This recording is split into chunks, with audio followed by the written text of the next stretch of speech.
Olá, aqui é a Keila e neste vídeo hoje veremos uma continuação do vídeo anterior dessa série em que a gente está abordando as instalações prediais elétricas, dos conceitos que a gente acaba utilizando nesse tipo de projeto, e aqui veremos especificamente a parte das especificações de quadro, as prumadas e as variáveis de tensão. Antes de a gente entrar propriamente no conteúdo, caso você ainda não seja inscrito no canal, eu lhe convido a estar clicando no botão abaixo para se inscrever, e você pode também, é claro, estar curtindo, compartilhando esse vídeo para alguém que se beneficiaria deste tipo de conhecimento, tanto quanto você, e você pode estar comentando também abaixo o que você acha também desse tipo de minissérie, em que a gente não necessariamente a gente está vendo como apertar botõezinhos dentro do software, mas que ainda assim a gente aborda alguns conceitos que a gente acaba utilizando no desenvolvimento desses projetos de instalações prediais elétricas, mesmo que não seja necessariamente o tipo de projeto que você realiza quando a gente constrói, quando a gente executa uma construção, uma edificação. Neste caso, o objeto a ser edificado nunca é realizado somente com a sua disciplina de especialidade acadêmica, mas com todo o contexto. Então, a gente tem aqui o conteúdo que abrange justamente essa ideia. Mas vamos lá. Iniciando aqui com as prumadas elétricas, a prumada é o conjunto de eletrodutos localizados em um único local e que deve ser prevista ainda na fase de projeto. Devem ser preferencialmente localizados na área comum dos pavimentos, com facilidade de acesso e pouca ou nenhuma interferência. Ainda na fase de projeto, é importante observar espaços livres para a passagem de tubulações elétricas em todos os sentidos, visando a facilidade na execução, operação e manutenção das instalações, além de verificar possíveis interferências com outros projetos, como os estruturais, hidráulicos, de telefonia e assim por diante. As caixas de passagem devem ser colocadas pelo menos uma caixa de passagem a cada 15 metros percorridos linearmente, embutidas na parede com tamanho variável e de acordo com o número de eletrodutos que chegam até elas. Então, nessa imagem aqui à esquerda, a gente tem o desenho de uma prumada de distribuição elétrica dessa edificação multifamiliar de vários pavimentos. E a gente tem uma caixa de passagem aqui de 400 por 400 por 150 milímetros, aqui nessa letra A, com essa distribuição para a derivação das prumadas que ocorrem na sequência.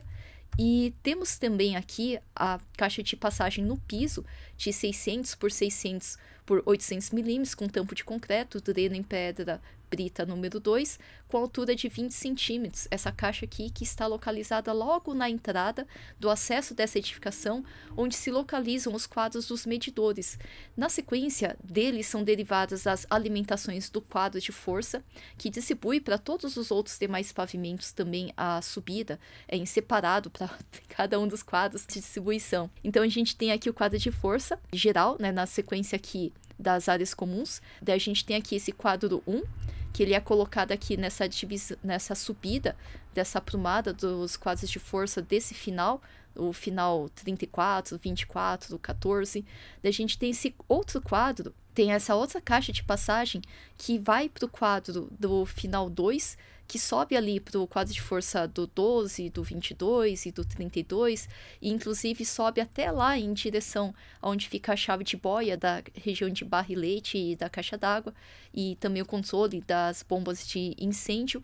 E temos também aqui, final 3, daí seria o quadro de força de final 3, 13, 23, 33, 43, e a prumada ali subindo para o final 1, do quadro 1, do quadro 11, quadro 21, 31, 41 e assim por diante.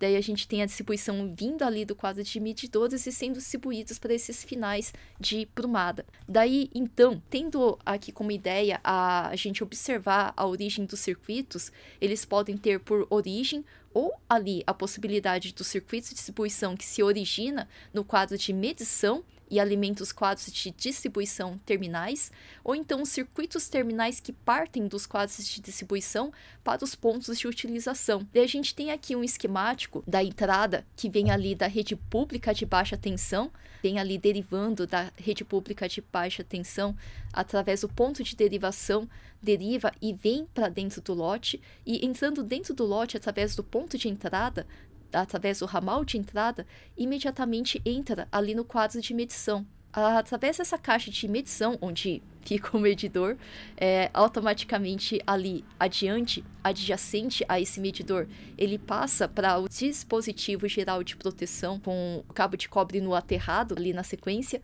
E a gente tem aqui o circuito de alimentador principal, 2 fases mais neutro mais proteção, né, que seria o terra, que vai ali direto para o quadro de distribuição dentro da edificação. Seguindo então dessa parte mais inicial em direção aos pontos mais terminais, daí a gente pensando então nos circuitos terminais, a gente tem os circuitos que partem do quadro de distribuição para a alimentação dos pontos de iluminação, para as tomadas de uso geral, também abreviadas para as iniciais, TUG, né, tomada de uso geral, e também para as tomadas de uso específico, que também são abreviadas para as iniciais TUE, TUI, também, que seria ali as destinações finais, os circuitos terminais. A gente tem, então, de acordo com a necessidade de uso desses pontos terminais de uso, a gente tem quando é a iluminação, geralmente fase neutro, quando são as tomadas de uso geral, por exemplo, fase mais neutro, mas ali a proteção elétrica, que seria o terra, né, comumente conhecido como terra. Quando a gente tem um chuveiro, poderia ser feito, por exemplo, com 2 fases, mais uma proteção. Idem para quando é torneira elétrica. E assim por diante, algumas outras tomadas que a gente tem uma utilização específica também, de acordo com a necessidade do consumo. Daí, dando sequência, a gente tem aqui uma divisão da instalação em circuitos terminais. Os circuitos terminais facilitam a operação e manutenção da instalação, reduzem interferências quando da utilização de aparelhos e equipamentos elétricos. Além disso, a queda de tensão e corrente serão menores, sendo a necessidade de condutores menos grossos e dispositivos de menor capacidade nominal. Também facilita a passagem dos condutores nos eletrodutos e as ligações deles aos terminais dos aparelhos de utilização. Então aqui tem o exemplo de um circuito de iluminação fase neutro, daí partindo ali do quadro, a gente tem ali da saída do disjuntor monopolar, a gente tem aqui a saída de uma fase, e na sequência essa fase, ela deriva ali para o interruptor, a fase continua retornando ali em direção à iluminação, ao ponto de iluminação, e como se fosse a saída da parte da corrente elétrica, a gente tem ali a ligação dessa fase em direção ao neutro. É como se fosse fazer um paralelo com a parte das instalações hidráulicas, seria como se fosse ali a entrada da água fria através ali da fase, né, a entrada ali da corrente, e ali a saída, né, como se fosse uma água servida, a parte sanitária ali da hidráulica. Na parte de elétrica, seria como se fosse o neutro, a saída dessa corrente. Daí, da mesma forma adiante, se tiver um outro interruptor ali, daí assim por diante também vai derivar a fase para estar retornando ali em direção à iluminação, a fonte do ponto ali de iluminação, e saindo ali em direção à ligação da fiação neutro. Isso quando são pontos aqui de iluminação fase neutro. Agora, na sequência então, a gente tem aqui a parte de outro exemplo, que seriam circuitos de pontos de tomada fase neutro também. Neste caso, tomadas devem ser aterradas, e para cada circuito terminal deve ser previsto um dispositivo de proteção no quadro de distribuição. Os circuitos devem ser separados por ambientes e também ser separados as tomadas das luminárias, né? Não pode estar misturando um circuito de tomadas com um circuito de iluminação. É completamente separado. Às vezes, em reformas, a gente acaba descobrindo alguns usos bastante inusitados, mas por norma, né, na verdade, não pode estar misturando ali o circuito de tomadas com o circuito de iluminações. Quando entra especificamente no de tomadas, as de uso geral jamais se misturam com a de uso específico, senão você vai ter que estar abrindo o quadro de distribuição e rearmar o disjuntor toda hora. Fora que alguns circuitos, dado ao consumo, a potência que você acaba puxando, né, seria completamente inviável, né? Até mesmo não teria como você tá ligando ele até ali o quadro. E dessa forma também é necessário equilibrar ao máximo as diferentes fases. Isso é, as potências instaladas em cada fase devem ser muito próximas umas das outras. Quando você vai passar o circuito ali para o quadro de distribuição, nesse caso, cada um dos circuitos deve ter um valor ali bastante de preferência semelhante, né? Distribuição não chega a ser equivalente, igualzinha, mas que não tenham os valores tão díspares, né, tão diferentes. Por exemplo, entre os circuitos de tomada de uso geral, você tem um circuito super cheio e o outro ali, por exemplo, super vazio ou quase vazio. Aqui a gente tem uma imagem de um circuito de pontos de tomada fase neutro, onde parte ali da fiação fase do quadro de distribuição, a distribuição da fase, num exemplo monofásico, e dessa forma ela deriva para estar atendendo essa tomada de uso geral. Inclusive tem a do padrão novo e o que existia às vezes antes, né, em algumas edificações. Às vezes era só 2 furinhos e tinha aquele lá que tinha até mesmo o terceiro furinho lá, que na verdade seria para a ligação do terra. Daí o terra, ele tem um barramento de proteção somente ali para proteção, né, para proteção elétrica, PE, às vezes o pessoal abrevia também T de terra, e daí na sequência essa fiação, geralmente de cor verde ou verde e amarela, ela vai também estar protegendo ali cada um dos pontos de tomadas. E daí, da mesma forma também, a gente tem o barramento do neutro, que ele vai estar ali sendo derivado para a tomada, porque dessa forma, relembrando, a gente tem a circulação dessa corrente, né, desse circuito, alimentando através do fase essa tomada, e daí dessa forma, utilizando o neutro para continuar a estar circulando essa corrente. E dessa forma, então, dando sequência aqui, a gente tem, além disso, que é necessário prever circuitos exclusivos para TUI, né, as TUI, elas não se misturam com as TUC. Daí, exemplos de tomada de uso específico envolvem, por exemplo, chuveiros, ar-condicionados, torneiras elétricas, a máquina de secar roupa e assim por diante, quando a gente tem finalidades específicas de uso. E aqui o exemplo para estar ligando um chuveiro elétrico, aliás, curiosidade, o chuveiro elétrico foi inventado, né, no Brasil. Daí a gente tem aqui, mas continuando, a gente tem aqui o disjuntor, e dele parte aqui a fase para estar alimentando o chuveiro elétrico.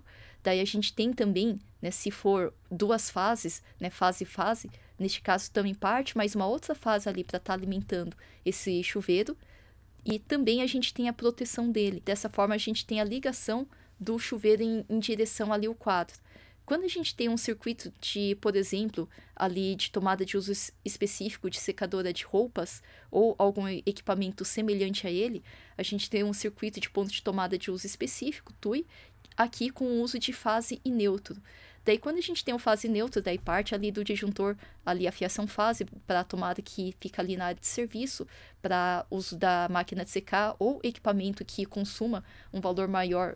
Daí vai estar saindo também o neutro para esse ponto de tomada e também ali a proteção elétrica, o terra, ali chegando nesse ponto de tomada. A diferença é que quando a gente tem fase e fase, ao invés de fase neutro, seria que a gente pode estar propiciando um valor maior ali para o ponto de uso específico, por exemplo, do chuveiro, em relação à potência que é direcionada ali para alguns outros equipamentos também de uso específico, mas que poderiam ser utilizados ali a ligação de fase e neutro.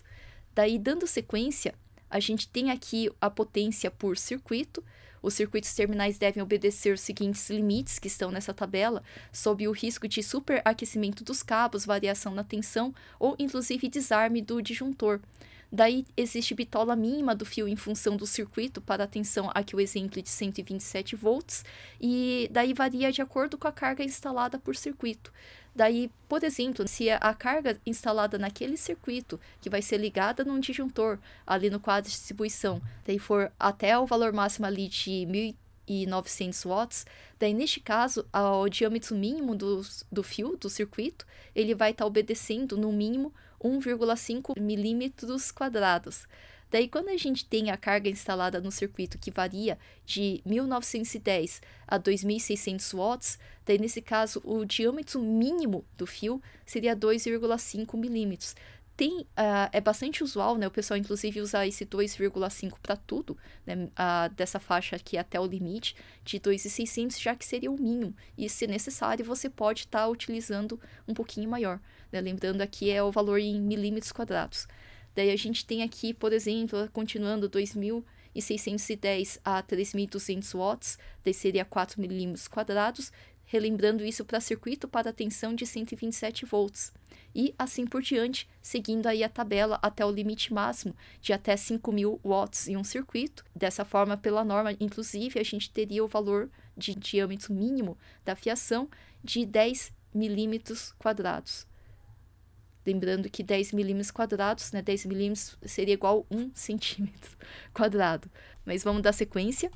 Aqui, então, a gente tem o aterramento do sistema, porque dessa forma o aterramento ele evita curtos-circuitos em caso de sobrecarga de energia e deve ser único, inclusive, em cada local de instalação. Daí existem dois tipos principais de aterramento: aterramento funcional, realizado para garantir o funcionamento correto dos equipamentos de forma segura e confiável, e tem o aterramento de proteção contra choques elétricos por contato indireto.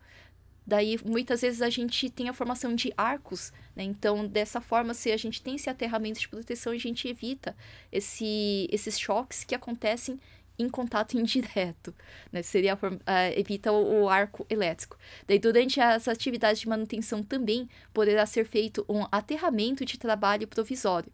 O aterramento da caixa do medidor, bem como o quadro de distribuição de energia e dos aparelhos eletrodomésticos que serão utilizados na edificação, é uma medida de segurança na ocorrência de falhas ou defeitos. De acordo também com a NBR 5410, os componentes dos aterramentos devem ser tais que o valor da resistência de aterramento obtida não se modifique consideravelmente ao longo do tempo, eles resistam às solicitações térmicas, termomecânicas e eletromecânicas e sejam adequadamente robustos ou possuam proteção mecânica apropriada para fazer face às condições de influências externas, como, por exemplo, a temperatura ambiente, altitude, presença de água, presença de corpos sólidos, presença de substâncias corrosivas ou poluentes, solicitações mecânicas, presença de flora e mofo, presença de fauna, fauna como, por exemplo, ratos, né? E insetos, às vezes, influência eletromagnéticas, eletrostáticas ou ionizantes, radiações solares e raios. Daí, na sequência, então, quando a gente tem o aterramento na entrada consumidora, a gente tem ali a distribuição entrando ali para o quadro de medidor, daí através de um poste particular, e desse medidor a gente tem um aterramento, que é uma haste geralmente de cobre, de aterramento copper weld com pigtail para aterramento de entrada de consumidores. Daí a entrada consumidora ela deve possuir um ponto de aterramento destinado ao condutor neutro do ramal de entrada e da caixa de medição quando ela for metálica. O condutor de proteção destinado ao aterramento da instalação interna do cliente não deve ser interligado com a haste de aterramento de entrada consumidora. Isso de acordo com a NBR 5410. O aterramento ele deve ser feito sob a caixa de medição a distância de meio metro dela, 50 centímetros dela. O condutor de aterramento deve ser de cobre nu tão curto e retilíneo quanto possível, sem emenda, e não ter dispositivo que possa causar a sua interrupção, e deve ser protegido mecanicamente por eletroduto. Daí, então, dando sequência, a gente tem o barramento equipotencial, que às vezes o pessoal abrevia para BEP, né, de B de barramento e EP de equipotencial, de potências iguais, equivalentes. A gente tem aqui uma caixa equipotencial como exemplo, e toda instalação elétrica deverá ter um barramento equipotencial em cobre, no qual interligam-se todos os terras. Daí a equipotencialização pode ser principal ou suplementar. Equipotencialização suplementar ocorre quando os elementos interligados estão em uma determinada região local da edificação, e é equipotencialização principal quando interliga os elementos de toda a edificação. Daí que o exemplo a gente tem essa caixa metálica para embutir com tampa de dimensão de 20 por 20 por 14 centímetros.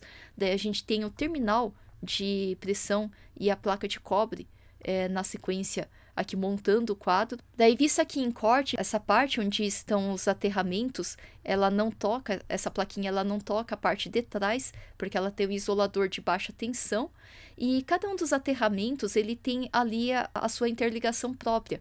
Por exemplo, tem aqui o aterramento do interfone, aterramento do quadro de medição, aterramento de telefone, aterramento da TV, aterramento do para-raios, sistema de proteção de descargas atmosféricas, que o pessoal também abrevia para SPDA, e também um aterramento geral. Esse aterramento geral que interliga toda a edificação seria o principal, e os outros acontecem de forma suplementar.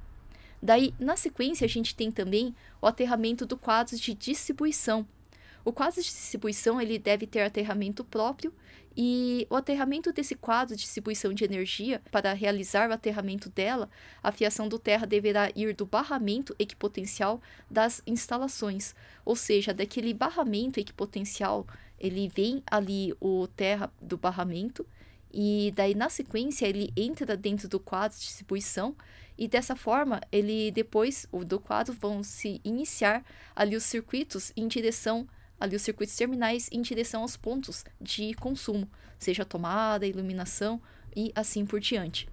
Daí na sequência também, quando a gente tem o chuveiro, né, em especial o chuveiro, o aterramento também dos equipamentos eletrodomésticos, daí ela ocorre como uma medida de segurança, né, em casos de defeitos ou falhas. Daí a gente tem também o fio terra, que deve ser, como regra, da mesma seção, ou seja, de mesmo diâmetro bitola do fio fase, até o máximo de bitola de 16 milímetros quadrados, e metade da seção caso fique acima dessa bitola, desse diâmetro. Daí a tubulação de água não pode ser utilizada como terra também, logicamente. Daí a gente tem aqui, então, quando a gente tem o chuveiro, ali chegando ali o neutro, chegando ali a fase, né? A fase que alimenta o chuveiro e o neutro que retorna, ou então fase-fase, daí então a segunda fase ela se comporta como neutro ali para fechar a ligação, o circuito. E a gente tem o fio terra interligado na barra do terra no quadro de distribuição. Daí a gente tem também o dispositivo de proteção para baixa tensão, que seria a sobrecarga nas redes elétricas, que pode ser originada tanto pela natureza, um raio, por exemplo, como também pela ação humana, pela própria concessionária, inclusive. Os níveis de sobrecarga podem variar e são, logicamente, imprevisíveis. Portanto, não existe garantia completa, total, contra danos causados por tais sobrecargas imprevistas. Daí a gente tem, então, neste caso, dispositivos de proteção que diminuem os riscos, e para obter maior eficiência é necessário fazer um bom dimensionamento da rede, especificação correta dos dispositivos e manutenção periódica das instalações.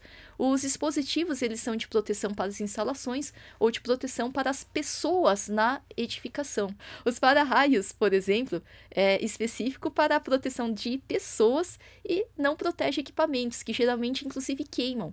Daí a gente tem então essas duas destinações diferentes.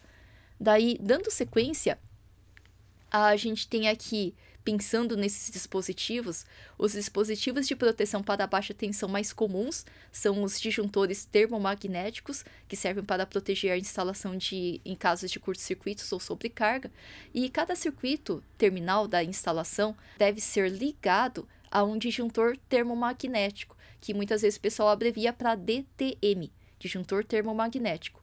Daí também ele deve ser ligado a um disjuntor diferencial residual, que o pessoal abrevia para DR, às vezes é disjuntor DR, às vezes o pessoal coloca também como DDR, de disjuntor diferencial residual. Ou então, ainda, né, também um interruptor diferencial residual, que também o pessoal abrevia para as iniciais IDR, de interruptor diferencial residual. Daí os disjuntores termomagnéticos, os DTM, são os dispositivos mais usados atualmente. Daí a gente tem aqui uma imagem de um disjuntor termomagnético aqui à esquerda, e disjuntores termomagnéticos que também obedecem à norma DIN. Daí tá ali do lado, de acordo com o uso de circuito que a gente vai estar destinando esse disjuntor. Daí eu deixei aqui uma leitura recomendada, eu utilizei aqui imagens, principalmente aqui do livro de instalações elétricas e o projeto de arquitetura do Roberto de Carvalho Júnior. A maioria das imagens são de lá, algumas são de manuais, como por exemplo os da Prysmian, bastante famoso. A Prysmian é da Pirelli e ela fabrica cabos e fiações para instalações elétricas, inclusive tem um manual muito bonitinho, bastante ilustrado, que um monte de gente utiliza, é o manual de instalações elétricas residenciais. Fora isso, o principal tópico que foi abordado aqui são pontos que são levantados pela NBR 5410 de instalações elétricas de baixa tensão. Mas, no entanto, né, as normas relacionadas imediatamente a elas eu deixei listada aqui na sequência, para caso você queira estar buscando maiores informações. Se você curtiu o conteúdo e ainda não apertou o botãozinho de curtir, pode estar curtindo no botãozinho aí abaixo. E caso você goste desse tipo de conteúdo, que ele é mais conceitual e menos voltado a apertar botãozinho em ferramenta e software específico, você pode estar comentando abaixo também, para que eu continue trazendo mais conteúdos como esse aqui pro canal. Nos vemos na próxima então.